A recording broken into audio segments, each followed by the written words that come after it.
Hello, it's now 2 o'clock and welcome to the webinar on behalf of CFMA Texas chapters. We're so happy you're here.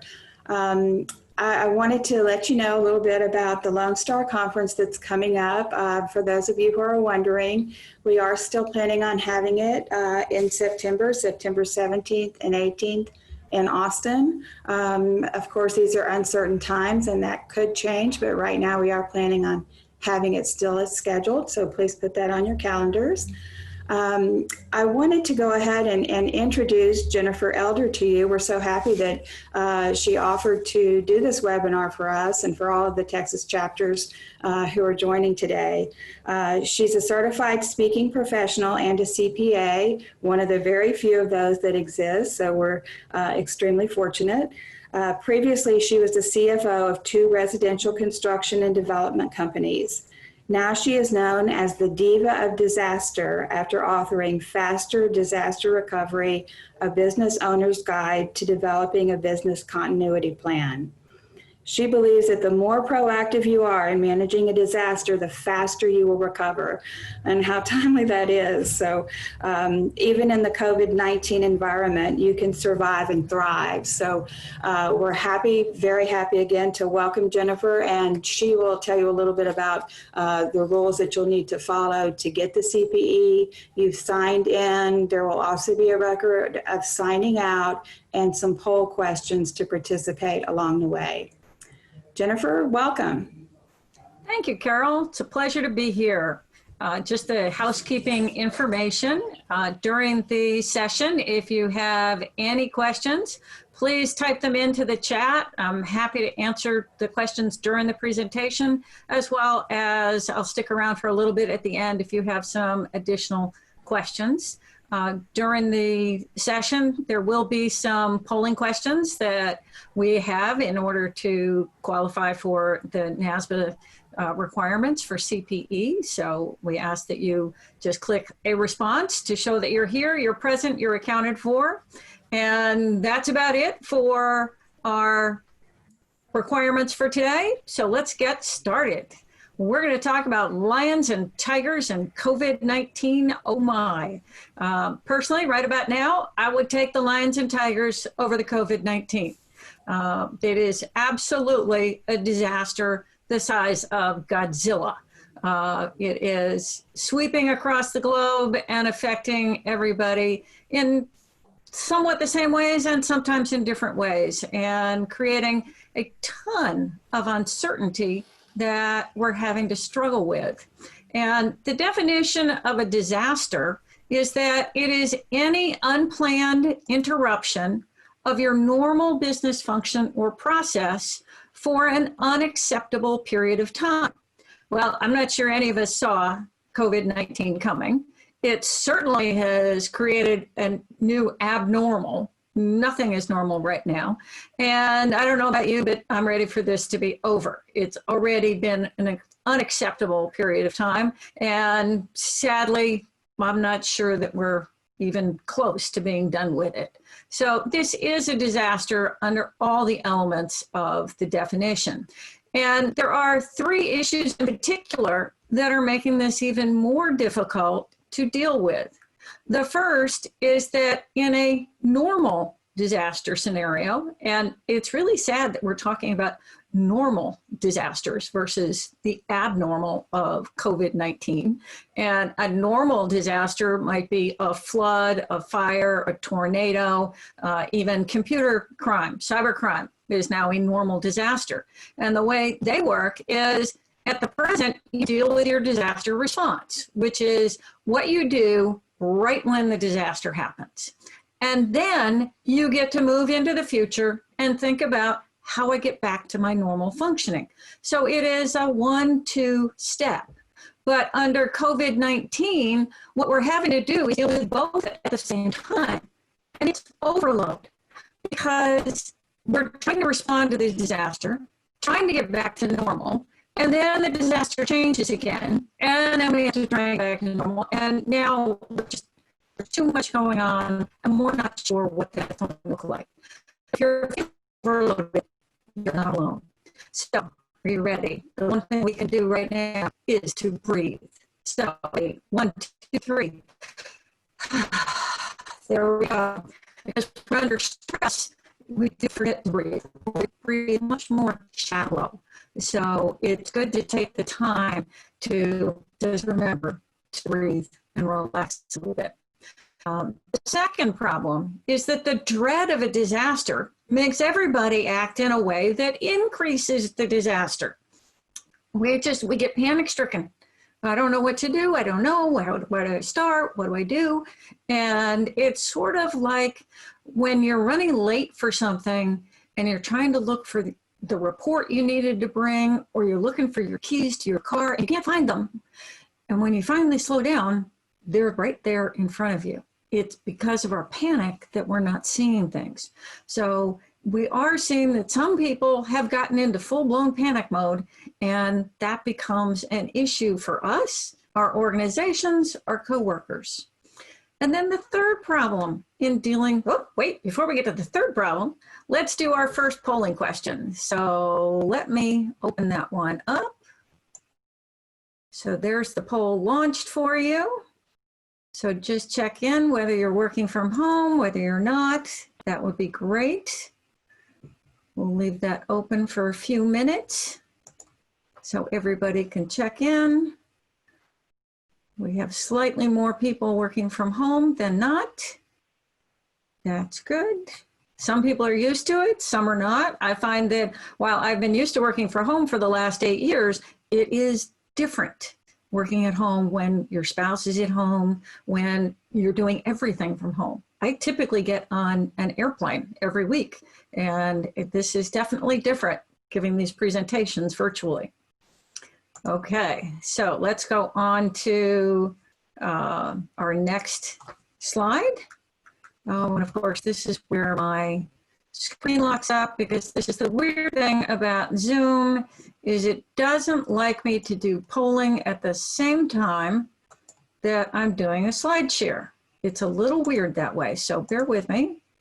I have learned to do this, and I hope you've learned to be a little patient with some of the things that happen during Zoom sessions. So let's get back to where we were. There we go. So our third issue with our survival journey is that when you start with a disaster, step one is that fight or flight when a disaster happens. And step two is we suffer from the impact, and we have that fear, the shock, and actually sometimes relief that it finally hit.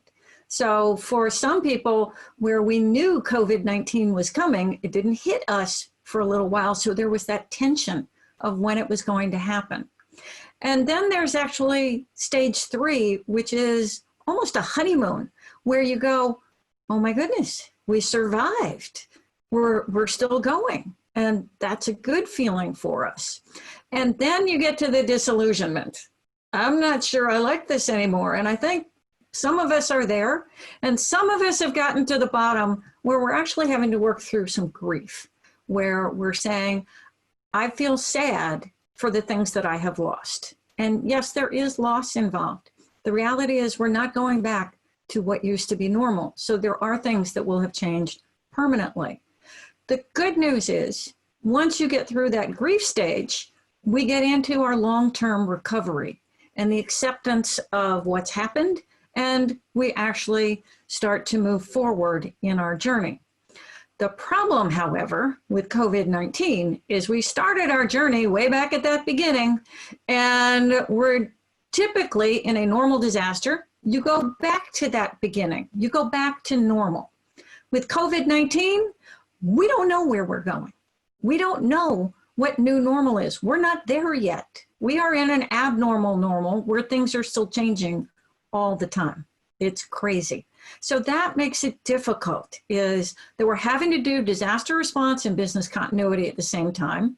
That panic that comes with the disaster makes life more difficult. And then the fact that we don't know what the future holds also makes it difficult. But there are things that we can do. We can keep calm and start planning. That is the number one thing to do in any disaster scenario, is breathe. Keep calm, be the duck. The duck is calm on the surface and paddling like crazy underneath. That's what we want to be for our organizations, for our coworkers. And planning will help reduce failure or prevent failure by reducing that effect of uncertainty. So as we start looking forward to what our new normal might be, we can take some of the uncertainty out of it. We can focus on some things that we do know, and then try and do some scenario planning to see if we can anticipate or be preactive to what might be coming down the road. So there is reactive, respond to what happened, proactive, take some steps in advance of knowing what's going to happen, and then there's preactive. That's imagining what might happen and preparing a response to that. We need to think about where we are immediately, do an assessment of the organization. What are our resources? What is the environment we're operating in now? Because our environment did change. So we need to take a look and go back and see, where are we? What are we dealing with? What are our customers dealing with? What are our vendors dealing with? And then we can start planning our future. So our next polling question is, did your company have a disaster response plan before COVID-19? So let me find poll number 2. Give me a second. There we go. We'll launch that poll. Fabulous. Yeah, a lot of people are saying no. Slightly more no's than yeses, and that's actually not unusual. I find that people discover they need disaster response when they're in the middle of a disaster. And that becomes an issue for them that, eek, we didn't expect, we were hoping nothing would happen, but hope is not a strategy. We do need to have a plan in place. The good news is, after you have put your plan in place for COVID-19, you already have a plan for the future. Because the reality is, you don't have to have a disaster plan for each individual type of disaster. You have to have a plan for the impact of that disaster. How is it affecting you? Because so many of the disasters have common impacts. So it's not that you have to have 20 different plans. We just need to know how to respond. Okay, fabulous. Thank you for responding to the poll. That's great. And oh, of course, once again, sorry about this. We will get back to stop sharing my screen, get back to where we were, and our disaster response. So let me get there.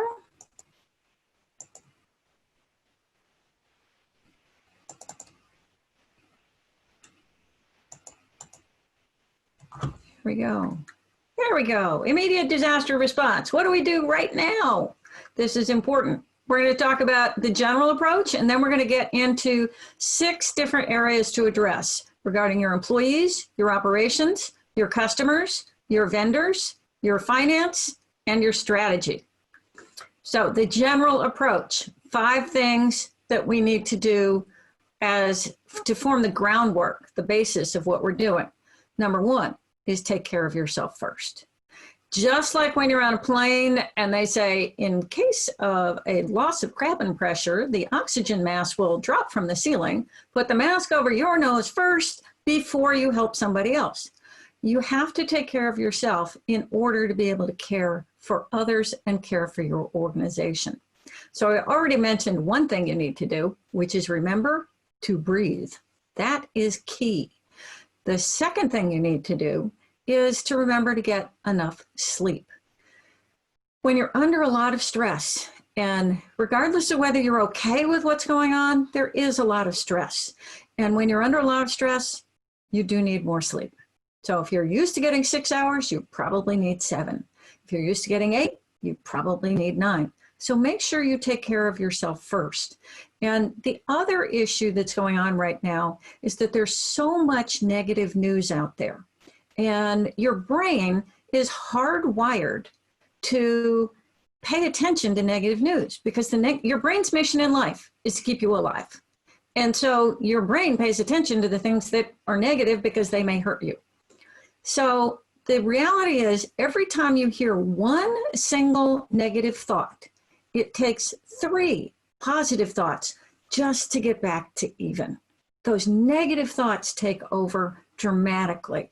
So something to remember is that periodically during the day, if you have been dealing with too much negativity, take a break.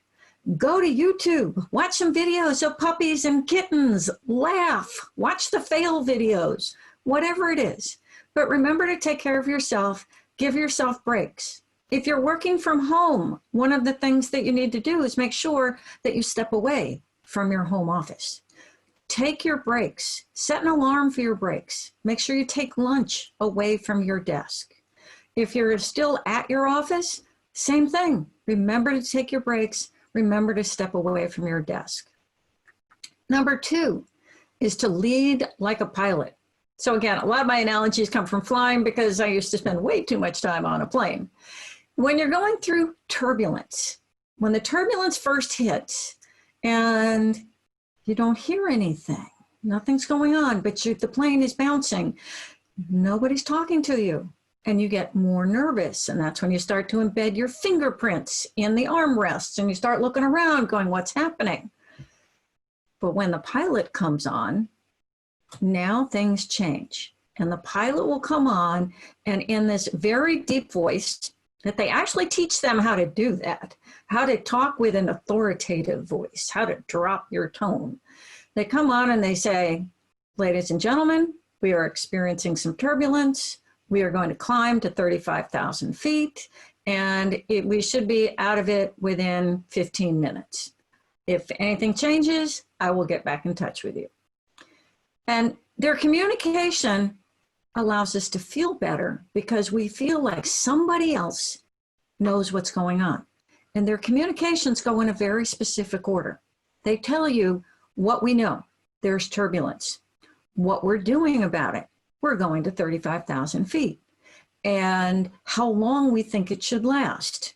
15, 20 minutes, whatever it is. And sometimes I've heard them say, we don't know how long it's going to last. So they're also very transparent. They don't try and make it seem okay when it's not.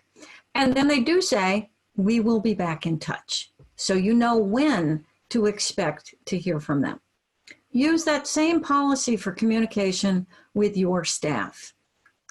And communicate regularly with your staff, particularly if people are working from home, or part of your group is working from home, or some organizations have part work from home and part working in the office, and sometimes they're alternating days. So we don't have our normal paths of communication.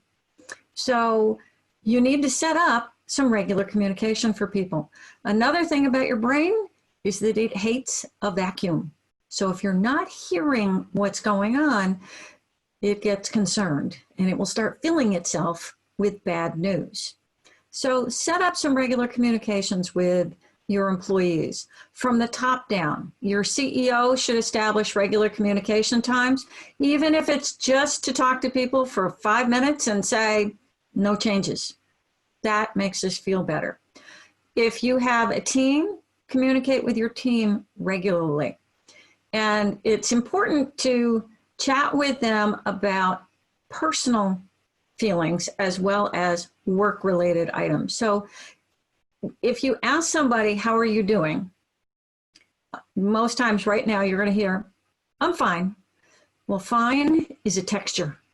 It's not really explaining anything. So you might ask, what are you doing to cope? Or how is today compared to yesterday? To really get people to talk. Because if we're not talking about the stress we're under, it starts to grow like that infamous 800-pound gorilla in the room. So if you wouldn't mind, just take a quick second and share, how frequently are you communicating with your team? Are you doing it daily, weekly, every other day? How are you staying in touch and how frequently? So type that into chat. That would be great. And number 4 is to maintain your culture. This is really important for organizations, especially if you want to retain your employees. With many companies having to furlough employees right now, the question is, will they come back? And one of the things that we did see in the downturn of 2008 in that recession is that many people in construction did not come back. And so we don't want to lose even more people. We can't afford it. There aren't enough people in construction as it is. So they went to work for you for a reason. There was something that drew them to your company. Are you the fun company? Are you consistent? Are you caring? Are you the ones that work locally? What is it about you? Do you have great benefits? What is it that drew your employees to you? And you have to figure out how we maintain that if people aren't in the office all day, if they're not on the job sites, or we're not staying connected, or if they're furloughed. What are we doing to maintain our culture? One of my clients is known as a fun company to work for, and yet they can't work. So construction is halted in the state that they're in. So they're trying to figure out how they could keep connected with their employees so they come back when they can.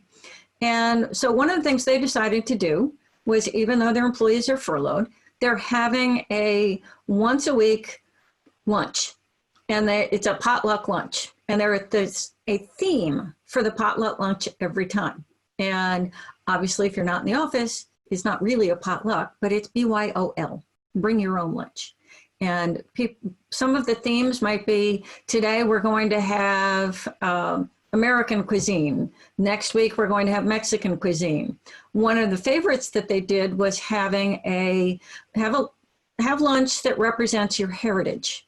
And so what people did was they had to have made something that represented their heritage. They had to explain what it was that connected them to their heritage, and they shared recipes. And the staff loved it. It was great fun. So think about what you can do. Other companies have sent things like bagels or cookies to their employees just to keep that connection going. Doesn't have to be expensive, just has to let them know you're thinking about them. And number 5 is, as my dad used to say, you have 2 ears, 1 mouth. Use them in that ratio. Listen to your staff, listen to your vendors, listen to your customers. There is a lot of wisdom in what others have to say right now, and a lot of opportunity if we pay attention to it. So our next question is, how concerned are you about the survival of your subs? So let me launch that poll. Give me 1 second. Here we go. Launch that poll. Excuse me, Jen, as you are launching that, I wanted to point out in the chat that it looks like many of the individuals are communicating daily. Awesome. That is great. That is fabulous, because that means your employees know that you're looking out for them and that they don't have time to fill their head with potential bad news. And it looks like on this poll, we have about 23% are concerned about subs. We have about 70% who think their subs are okay, and 7% who thinks their subs are all set. They're rock solid. So that is one of the things I'm going to talk about later, is that you need to talk with your subs, in particular, the ones that are most important to you, and make sure you understand where they're sitting. Okay, so I'm going to end that poll. And again, this is one of these weird things about Zoom that is making me crazy, and I have not figured out an answer yet, and neither has Zoom. So let's get back to, oops, screen sharing.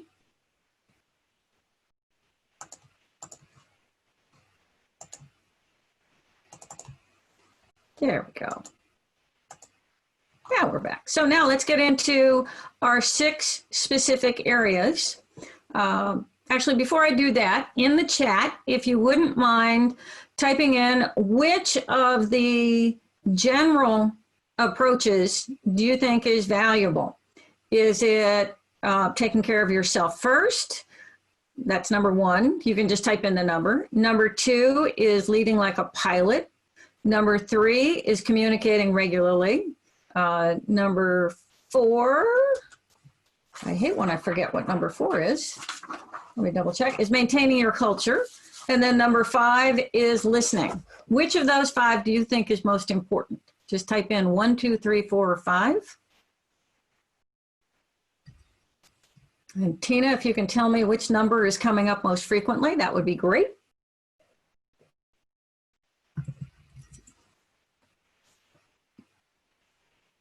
And thank you all for engaging. I appreciate getting your feedback.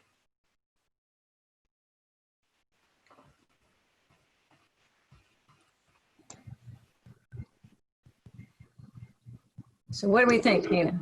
It looks like it is quite a mix. I see a lot of 2, 3, and 5. Awesome. That's good. I like it when people are, things are resonating from different areas.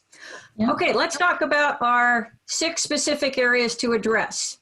We'll start with your employees. And I'm going to go through over 50 different questions that you have to think about to put together your best disaster response plan.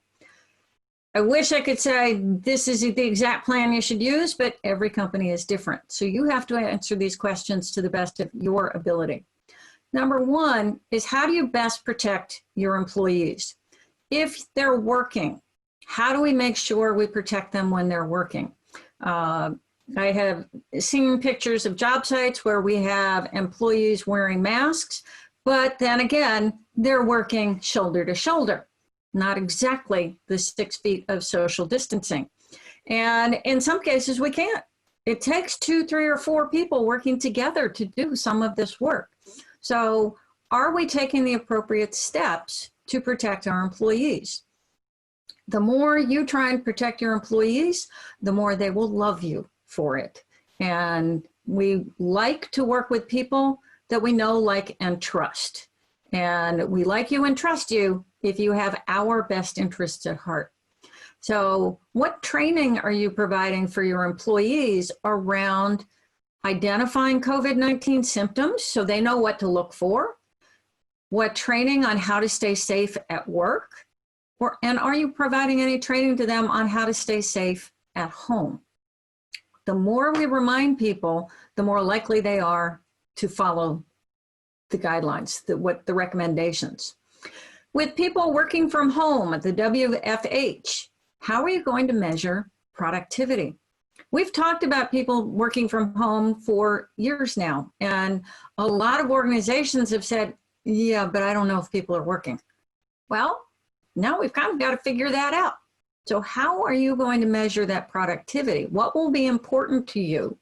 Do you need to rewrite some job descriptions to address the changes in productivity? If people are working from home, so some construction is allowed to continue, some is not. There are some states that say no construction.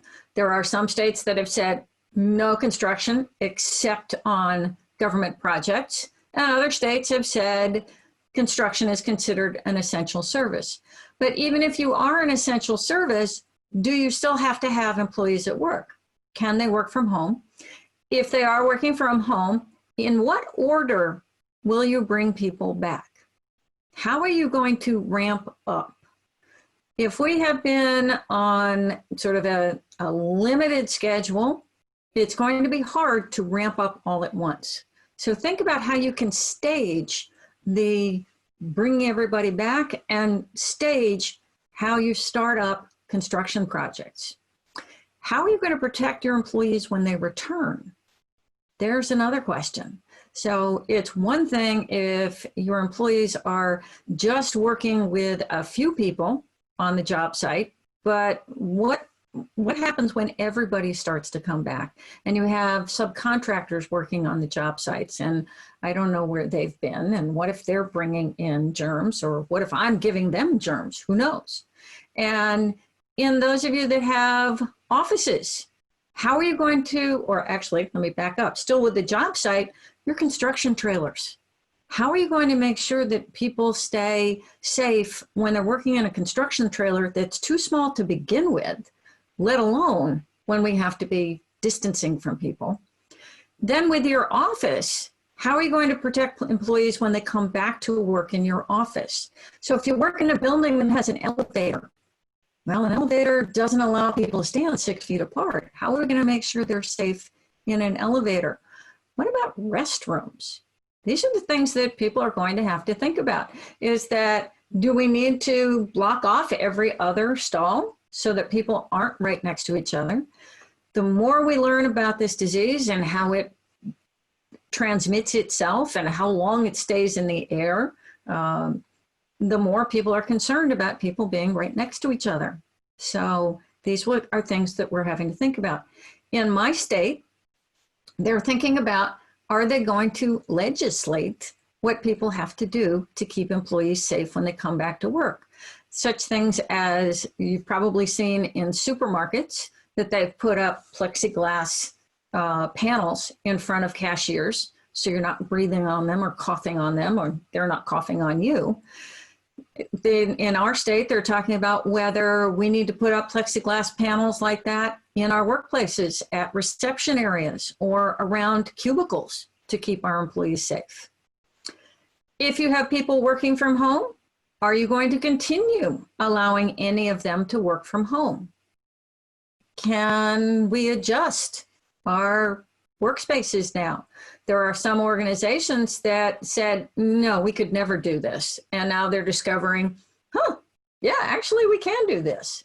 I had one of my clients who said their finance department could never work from home. And I called him up and was chatting with him. I said, so how's it going with your entire department working from home? And he said, we haven't missed a beat.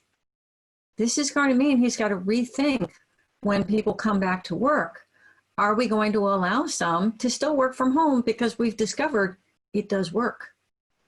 Which employees will you require to come back because it doesn't work for them?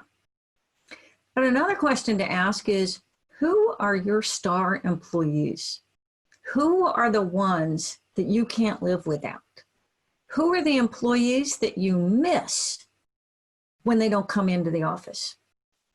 Who are the ones that when they go on vacation, the world falls apart? Your star employees may not be always in management. Sometimes they are in our rank and file, and they're kind of the unsung heroes sometimes. At one company I used to work for, one of our star employees was Antonio, and Antonio was fabulous. He could fix anything. He was the ultimate MacGyver. Duct tape, wire, and sometimes, I swear, bubble gum. He could fix anything. So when any of our equipment broke down on the job site, we would find Antonio and have him come and see if he could fix it. He could fix vehicles, he could fix cranes, he could fix backhoes. Amazing. When he went on vacation, oh, we were so sad because always something broke when Antonio was not available. The interesting thing with Antonio was we tried to promote him a number of times. He didn't want it. He liked working with his hands. He liked working on the job site. So for us, we said, okay, if that's what you want, that's fine. We're still going to give you more money, because it was important for us to retain Antonio. We wanted to keep him because he was so valuable. So I'd like you to think about your employees and who is the star? Who's that unsung hero for you? It's not always a salesperson, although they sometimes get too much of the love. But think in every department, who is your star employee? And what are you going to do to make sure you keep them? What are you going to do to make sure they come back if they've been furloughed or they're working from home? That's going to be an incredible loss if we don't get those people back, and you can prevent that. And one of the easiest ways to keep your stars is by picking up the phone. Your stars are fabulous. They don't need you to micromanage them. That's part of the reason they're stars. We just tell them what we want them to do and they do it. It's great.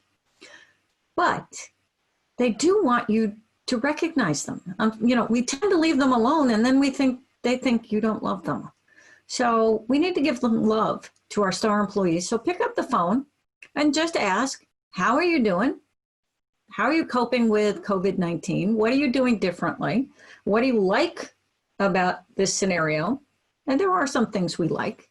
You can ask them what they don't like. And then for your stars, one of the things they really want to hear from you is, what can I do to help you?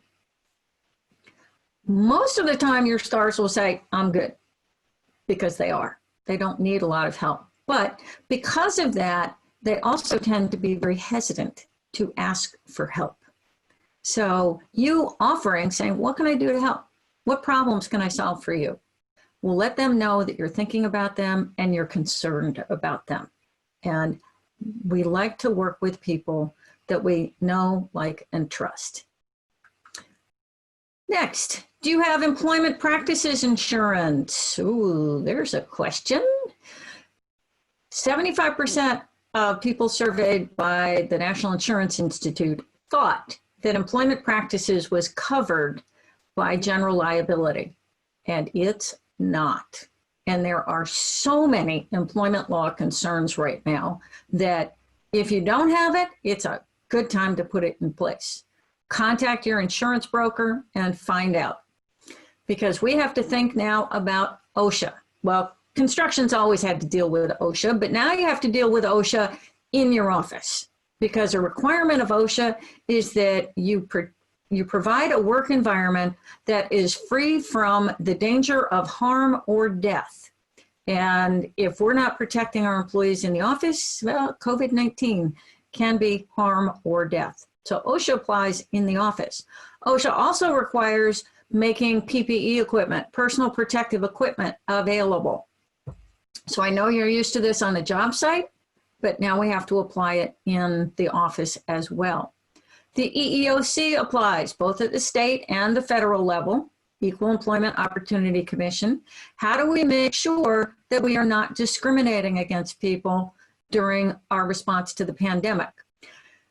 One of the things that the EEOC is concerned about is when people call it the Chinese virus, because they're concerned about people being discriminatory against Asian Americans. That may have nothing to do with this. And actually, I just read that the majority of the strains of COVID-19 in the US actually came from Europe, not directly from China. So they're concerned about that. They're also concerned about how you treat employees working from home. Give you an example. You have 2 employees. One is a single guy, and then you have another who is a single parent with 2 children. You have a project to give out. Who do you give it to? And if you immediately say, well, the person with 2 children, and I didn't say male or female, you probably thought single mother. We have biases that we have to deal with. So the single mother dealing with 2 children at home, now they're homeschooling. And you might think, well, I'll give it to the young guy because he doesn't have to deal with that. That's not an option. We have to distribute work based on who's most qualified. So we could ask, if the single mom is the most qualified, ask, does she want it? Or would she like it to delegate it to somebody else? But these are the things we're going to have to think about. We also have to comply with FMLA, the Family Medical Leave Act, and now the extension of that, the Families First Act, providing sick leave up to 80 hours with some specific requirements. There's the ADA, Americans with Disabilities Act. You have to provide accommodations if an employee asks for it under a couple of scenarios right now. One would be if somebody is in a high-risk category. If they have breathing issues, if they have COPD, if they're diabetic, if they've had severe heart disease, all the high-risk people can ask for accommodations so that they're not exposed to COVID-19. So somebody, if you're considered an essential business and you're not work from home, one of your employees, because they're concerned for their health, could ask for an accommodation to work from home. Also, if any of your employees have caught COVID-19, knock on wood, I hope not, they have, and they develop breathing problems, when they come back to work, they may be asking for accommodations. There are also the HIPAA rules, the privacy rules. This is why we're not getting a lot of information about locations. So I live in New Hampshire, and they have just started issuing information about how many people have been diagnosed with COVID-19 by town, unless your town has fewer than 100 people. Then they said that's too much information. That's too scary to make it too easy for people to find out names of names. So we have to be mindful of this. You can tell your employees that someone came down with COVID-19, but you shouldn't be naming names. We have to allow them their privacy. There are also Department of Labor rules at the federal and the state level. Those rules are changing. And then of course there's workman's comp. But the question would be, there are insurance companies and Congress is trying to debate this, is how would you know if somebody contracted COVID-19 at work versus outside the office? They're not sure about that. They're working on it, but it is a potential. And as a result of all these different laws that you have to pay attention to, who's going to be your employment law expert? Somebody needs to be your employment law expert right now. You need to know how to stay on top of all these, particularly if you operate in multiple states, because the laws are different state to state. It's just absolutely crazy to see what's going on. So someone in your organization, the requirement to be the employment law organization or expert. If you're very small and don't have that ability to assign somebody, then what you can do is find somebody else who's got a small organization and trade off who pays attention to what. Somebody might pay attention to federal laws, someone else could pay attention to state laws. Now let's go on to questions about your operations. How are you going to maintain physical security if your locations are closed? If your job sites are closed? We know that job sites get pilfered on a regular basis, particularly at holidays. So same thing, when bad guys hear that a construction site is shut down or construction is considered non-essential, yeah, they start looking for what they can steal. So how do we maintain physical security? What can we do? Can we put up cameras? Can we put up fake cameras? Can we periodically fly drones? What can you do? How will you know when it's time to reopen? Now in Georgia, they did allow this weekend for some restaurants to reopen. And there are some restaurants who are saying, no, no, and no. We do not want to be on the bleeding edge of this. We'll wait until we see how this goes. So while we're all in a hurry to get back to work and doing what we do want to think about the safety of everybody involved. Are you going to disinfect your office before reopening? Will you disinfect any of your construction trailers or construction vehicles? For your offices or for your on-site trailers, can you upgrade your HVAC system or just in particular, add some filters? So higher grade filters that would take any germs out of the air. And then how do we ensure the physical distancing inside our buildings, our offices, our trailers? I did hear recently that Fitbit is working on a new feature for their Fitbit bracelets, which is they would buzz if you are within 6 feet of someone else that has a Fitbit. I imagine we will have something like that, not just Fitbit, but we could buy bracelets to give all of our employees that would buzz if they get within 6 feet to remind them that they're a little too close. We'll see. Again, we don't know how we're going to need to respond going forward as we reopen, but these are just things to think about. Number 16, on operations, should you postpone, cancel, or restructure any planned events or travel?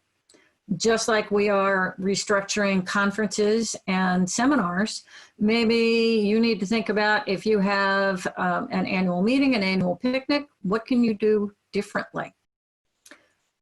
You also need to look at all of your contracts and your leases and to see if you are in breach of any of them. Is there something, are there delays that may be a problem for us? You may have force majeure clauses in your contracts that would say a pandemic is an out clause for any breach of contract, but it depends on how the force majeure clause is written. So you may need to contact your attorney. You may need to be reading some contracts, again, those leases, and see what the requirements are. I've also been reading recently about some companies are not accepting leased vehicles back. They're not letting you turn them in when you're supposed to turn them in. And they're charging you if you don't argue about it. So check your leases, especially those that might be coming up in the summer, and contact the lessor right now and find out what's going on with them. Another question around your operations is your IT system. So if we weren't concerned enough about cybercrime beforehand, we should be even more concerned now. Again, with people working from home. This is an issue because it creates, when you're at work, we have all kinds of security related to our IT system. We have the appropriate firewalls, the VPNs, etc. But now that people are working from home, they may not have that same appropriate setup. And so how do we know when they're logging into our system, they're logging into your server from home, that they're not opening up a portal for somebody to hack in? And one of the things that everybody should be training their employees on is how to secure their Wi-Fi. Because if you have a Wi-Fi router at home, it came with a password. And that password is identical to every other router that has that same model number. They're standard passwords. So you need to change the password on your router, or anybody who knows what that model number is can park in your parking lot or park on the street, and they can use your Wi-Fi. And which means they can capture anything that you're sending over Wi-Fi. It's also not just your Wi-Fi that's the issue, it's any smart device. So anything that connects to Wi-Fi, your smart TV, your smart refrigerator, your smart thermostat, your Ring doorbell, anything that connects to Wi-Fi in your home, you need to have your password changed on it. You may have to do a little hunting, a little homework to figure out how to do that, but at least talk to your employees about making sure that they have done that so they're not accidentally exposing you to something down the road. I would expect that there'll be a lot more cybercrime as we start to get back to work, because the truly smart cyber criminals will hold on to usernames, passwords, the access that they have until later, and then they'll hit you up. So we need to think about that. IT questions. Jennifer? Yes. Jen, I'm getting asked in the Q&A if the PowerPoint slides will be available for download. Oh, yes, they will. We will send those out when we're done. Thank you. So you can use all these questions, you can share them, just want to get that information out there. So absolutely. Thank you. And again, please type in your questions as we're going along. That would be great. So work from home IT questions. A lot of times when you're in the office, if we have an issue with IT, we just walk down the hall or we call our IT department. But now that everybody's working from home, they may have too many questions for IT to handle. And again, how do you protect your system from cybercrime in that work from home environment? There are a lot of people who are now taking advantage of phishing schemes, vishing schemes, whaling schemes, because they know when you're working from home, you're not as vigilant about paying attention to what you open. You're at home. At work, we think about it. We need to be aware. Also, your work computer probably has great virus software on it. Someone's laptop or somebody's desktop at home may not have the same protections on it that you do at work. So training your employees, reminding them about not just clicking on any link. There are evil people out there who are sending out emails saying, warning, new announcement about COVID-19 in New Hampshire. Click here. No, don't click here. Delete that email or go to the website directly, but don't click on the links. Also, be mindful of what you're getting for texts, that we're not opening those. There are, people have gotten way too smart now over how to insert viruses. And a lot of the viruses actually come in from your phone and get onto your laptop or your work computer when you go to charge your phone.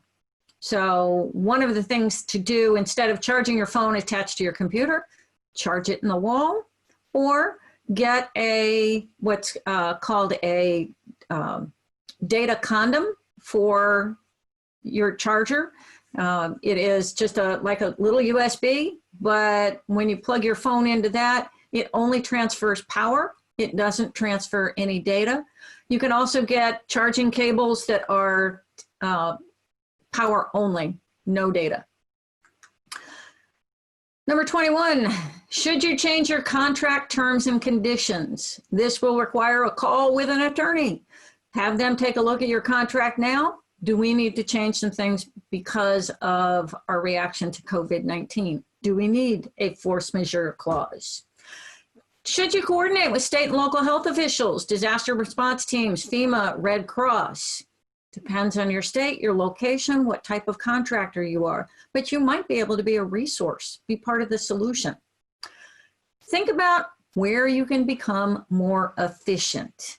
What can we do differently now? What can we do better? What have we found out that works that we should keep doing moving forward? Are there new technologies that we should be adopting now? It's a good time, while we had a break in our operations, it's a good time to start thinking about new, what we can do better, faster, cheaper. And my favorite question throughout all of this is, how do we become part of the solution? What can we do to help? One of my favorite quotes says that success comes from solving problems. So let's think about what the problems are out there and what can we do to help. So we've heard about clothing companies like Brooks Brothers. They're not manufacturing clothing right now, they're manufacturing masks. We've heard about Ford and Tesla manufacturing breathing equipment. It's amazing what we can do. Starting into our customers. How do we ensure the safety of our customers? Have we banned customers from coming to the job site? Are we going to ban customers from the job site? Will we have personal protective equipment to give to customers if they want to come to the job site? How about your model homes? How will you protect customers as they come in there?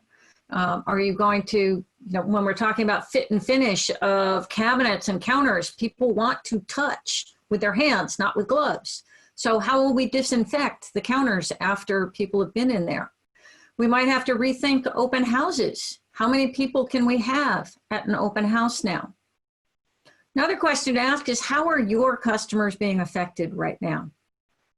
If you are a contractor that works with state government, we've got some pros, we've got some cons. On the pro front, the federal and the state government are going to be really focused on restarting the economy and maybe handing out jobs very quickly.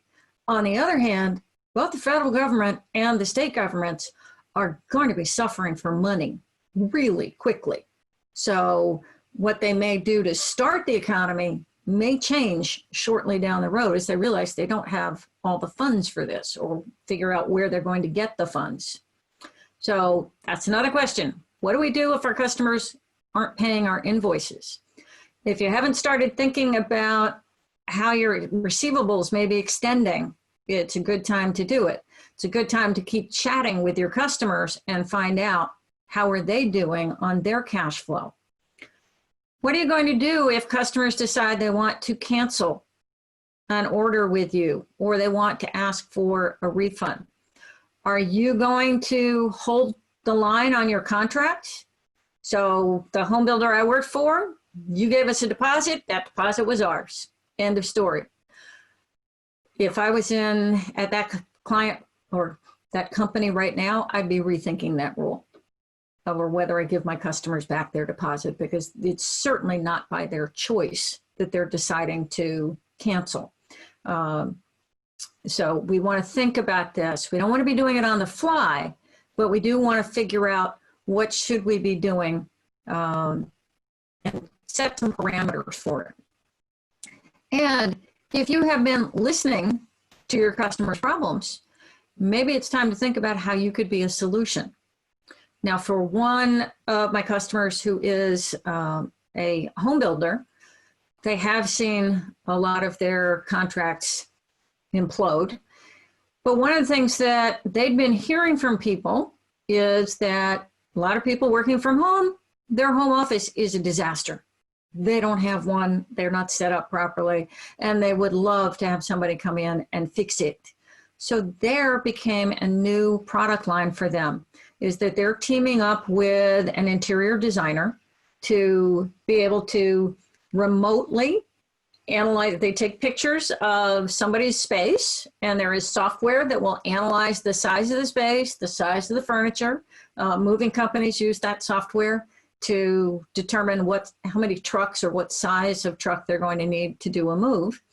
And then the office designer, interior designer, is figuring out a new layout for the office, and then the construction company is coming in to build it, or will build it when this is over. In that case, they have one state where they can still do work in and another that they can't. When it comes to vendors, how are your vendors being affected? Who's struggling? Who are your mission critical vendors that you really need to come back to work? Those subs. Who's got to come back to work when we come back to work? Who do we need? And what happens if they don't? What happens if we can't get materials? So if all of a sudden a bunch of states open up all their work and suddenly every construction contractor out there is looking for roofing materials, looking for sheetrock, drywall, for 2x4s, for plywood, what's going to happen to that supply? Will everybody be able to get what they need when they need it? If any of you have been through hurricanes, you know that trying to get hold of plywood is impossible after we've had a hurricane. And that's with just one state having an issue. What happens when it's the whole country looking for the same products? So what vendors do you actually need to talk to? What subcontractors do you need to talk to find out how they're doing? And will they be ready to come back to work? Some of your vendors may have laid off or furloughed some of their staff. Some of them may be permanently downsizing, and they may not be ready for you when you're ready for them. And think about what products or materials, what inventory might you need to stock up on. However, that being said, also bear in mind that if some of you are on a cash basis of accounting, stocking up on inventory could be an issue that puts you into needing to shift to an accrual basis. So we've got to think about the tax impact of that one. Another polling question is, have you been able to reduce retainage on your current contracts? So some people are talking to their customers and saying, you know what, under the current scenario, we'd like to be able to reduce our retainage. You've got 10%, can we take it down to 5%? Or take it down to 7%? That frees up a little bit of cash, which would be fabulous. So most of you are not, but that is something to think about, is to, can I talk to my vendors? Can I get them to, excuse me, I'm trying to multitask here and open up. So talk to your vendors and find out, can they reduce your retainers for you, not your vendors, your suppliers, your customers. You may want to think about reducing retainage for some of your vendors too. I realize that makes cash flow going the other way, but it does let them know you're thinking about them. Number 38, how will you collect payments and pay your bills? So on the finance side, do you have available lines of credit? On your lines of credit, do you know what your loan covenants are? And if you have to pay off, some lines of credit require you pay them down to zero at least once during the year. You may want to see if you can get a waiver on that covenant. Now, thankfully, FASB has delayed the implementation of the lease standard for another year for private companies. So that's wonderful. We won't have to deal with the consequences of that. That's going to dramatically affect people's ratios. Next question, have you updated your forecasts? For some people, a forecast would be your budget. And have you updated it based on new assumptions? And now we should have 3 versions. 1, what do we think is really going to happen? 2, best case. And 3, worst case. So we really want to know what that range is. And I'm going to share with you a simple way of doing that in a minute. Preparing a 13-week cash flow. So some people are required to do that 13-week cash flow for their surety or for your bank, and others aren't. Good thing to have that cash flow and understand where we stand. As I mentioned, do we need to talk about covenants and with our lenders or with related to any of our contracts?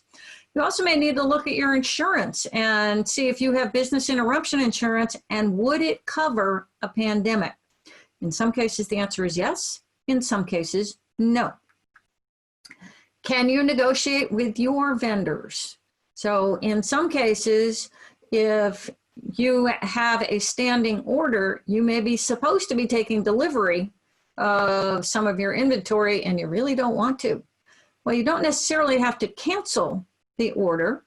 You could say, here, let me give you a deposit, hold that order until I'm ready, but when I'm ready, I want my order immediately, so that you're first in line instead of saying, wait, what do you mean I can't get my supplies? You may also be able to negotiate some better terms since everybody is in this kind of mess together. Talked about lowering your retention. You might be able to find some help from your bankers, your external CPAs, your attorney, your insurance companies. Your health insurance provider can give you information on how to stay safe. They also have loss prevention departments, and they are sharing a lot of information on how to prevent losses or issues around employment laws. So that's good information. A fabulous ratio to calculate is something called the defensive interval. It's a weird ratio that most people don't use on a regular basis because it is weird. What we're calculating with the defensive interval is how long, how many days could you keep paying your bills if you had to continue paying all of them, but you had no new revenue coming in. So how many days could you keep paying all your bills with no additional source of cash? Weird ratio, but really good to know right now when we're not sure when that new cash will be coming in.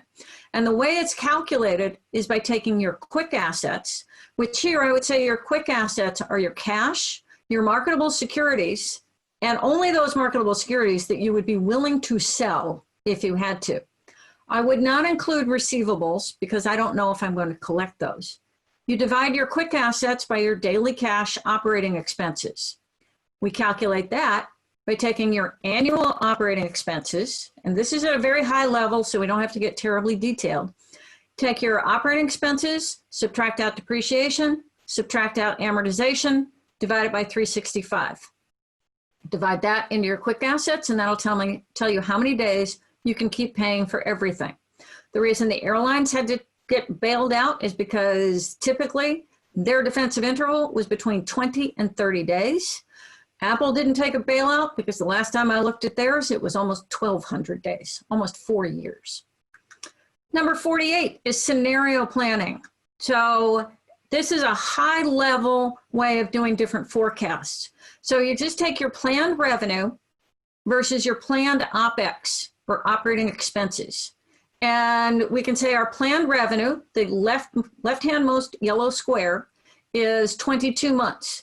So planned revenue minus planned expenses, we would start to get to break even in 22 months. If we lose 10% of our revenue, it's now down to 18 months. If we lose 30% of our revenue, we would go into the negative in 12 months. And if we have no revenue, we go negative in 8 months. Now that's one adjustment just for revenue. We can also do it with changes in our operating expenses to give us an idea of how much we might need to cut. So again, that first left-hand column, normal revenue, normal expenses, we get to 0, 22 months out. If we drop our operating expenses by 10%, we extend to 24 months.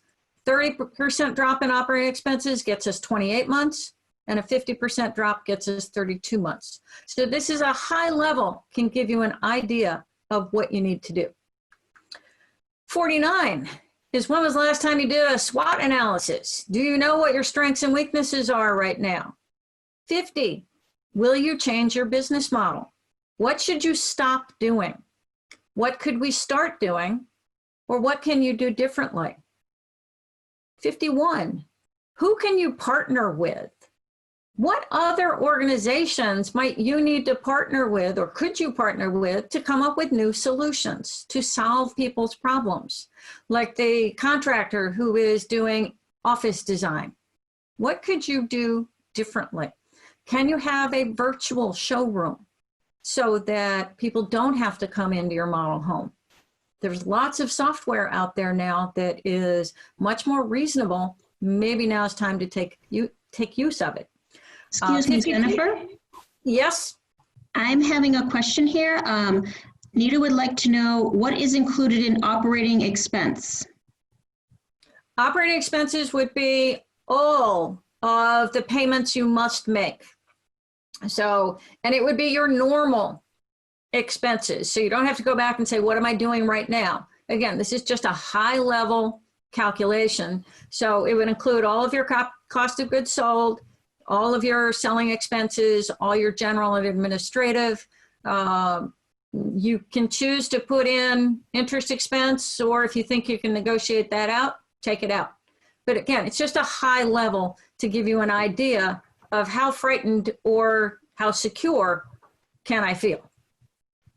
Thank you. 53, do you need to think about your marketing messages? There are some people right now who are completely tone deaf to what's going on in the world. I see this virtually every night when I'm watching TV. I keep seeing a couple of the same commercials. One is for Charmin. I don't know about you. I haven't seen the good toilet paper in 6 weeks.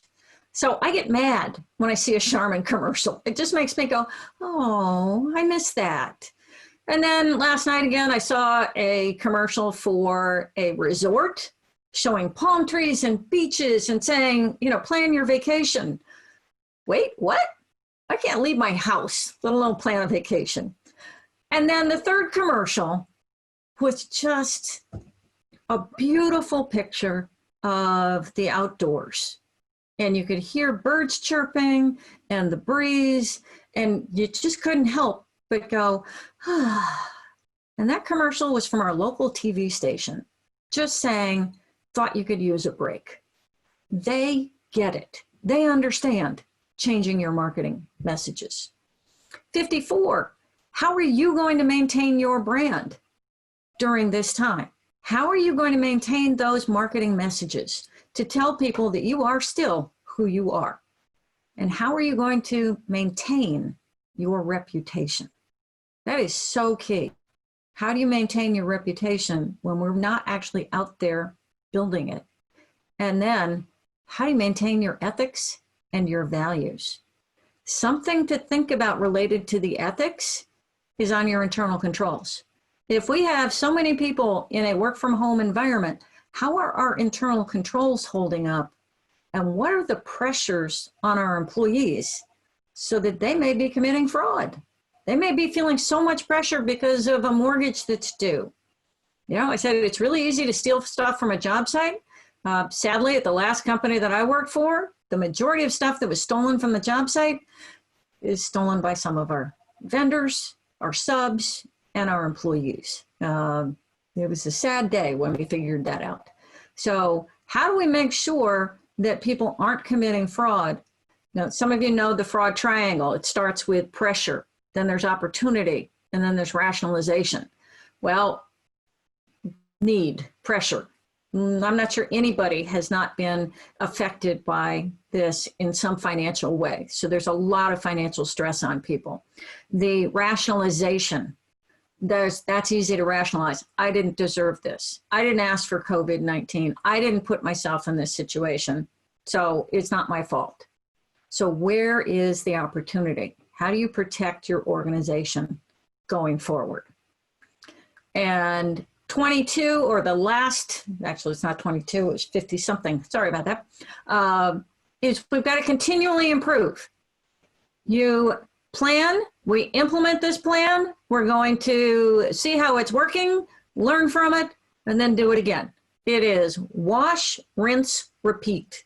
This is not a one and done, it's not a destination, this is a constant process. But asking these questions will position you to be able to get back to work faster, to take advantage of the opportunities that are out there and minimize the risks of what we can minimize. So now's the opportunity to type in any of your final questions, or the other thing I'd like you to do is type in, what's your biggest takeaway? What is one thing that you will do this week or next week to help protect your organization?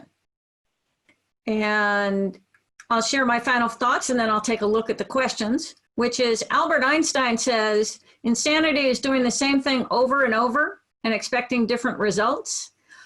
I would say the variation of that is insanity is doing the same thing over and over in a different environment and expecting the same results. So we need to change how we do business. And the more we choose how to change, the better it will be for you and your organization. So to survive and thrive, we have to pivot. So just like somebody on a basketball court is constantly looking around to see what's changing, that's what we need to do. Our head kind of needs to be on that swivel. Look around and see. And see how you can be strategically different. That is really the key, is how do I set myself apart? So with that, I am going to stop sharing my screen. I'm going to come back to the chat and see what we've got here. So please type in your questions or what's your big takeaway here? So let's see. No Q&A, that's good. On the chat, it's the importance of staying up to date. Absolutely. Think about a guideline. How are you going to bring people back to work? Thank you, Steve. Then we have evaluating, looking forward, your projections. Kelly, thank you. Yes, keep updating your projections. That is key. We can't, it's, again, this is the bad part about the COVID-19 is everything is changing almost daily.